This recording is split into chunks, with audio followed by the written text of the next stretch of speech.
Hi friends எல்லாருக்கும் வணக்கம். எப்போதுமே நம்ம டெய்லரிங்கில் கஸ்டமரை பற்றி நான் பேசியிருப்பேன், இல்லை டெய்லரிங் கடையை பற்றி நான் பேசியிருப்பேன், இல்லை டிப்ஸு நான் சொல்லியிருப்பேன்.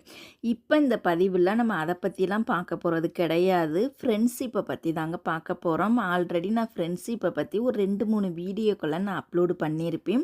உங்களுக்கு என்னோடய ஃப்ரெண்டை தெரிஞ்சுக்கணும்னு ஆசையாக இருந்துச்சுன்னா நீங்கள் என்னோடய வீடியோ போய் செக் பண்ணி பாருங்கள். இப்போ 15 நாளாக என் ஃப்ரெண்டு கூட பேசவே முடியலை. என்ன காரணம்னு கேட்டிங்கன்னா, ஹஸ்பண்ட் ஊரில் இருந்து லீவுக்கு வந்திருந்தனால நாங்கள் வெளியில் கோயிலுக்கு அங்கெங்கேன்னு போனனால பேசுகிறதுக்கு டைமே கிடைக்கல. அவங்களுக்கும் ஒரு வாரமாக உடல்நிலை சரியில்லாதனால அவங்களும் பார்த்திங்கன்னா என் கூட பேசுகிறதுக்கு அவங்களுக்கும் டைம் கிடைக்கல. 2 பேத்துக்குமே டைம் கிடைக்காதனால பேசவே முடியலை. இப்போ தான் ஒரு 2 நாளைக்கு முன்னாடியே அவங்க எனக்கு ஒரு மெசேஜ் பண்ணியிருந்தாங்க. என்ன தீபா நீ ஃபோனும் பண்ணலை, மெசேஜும் பண்ணலை, எதுவுமே பண்ணலை, ஏன்னு சொல்லி கேட்டாங்க. இதோட தொடர்ச்சி நாளைக்கு பார்க்கலாம். வீடியோ பிடிச்சா லைக் பண்ணுங்கள். தேங்க்யூ.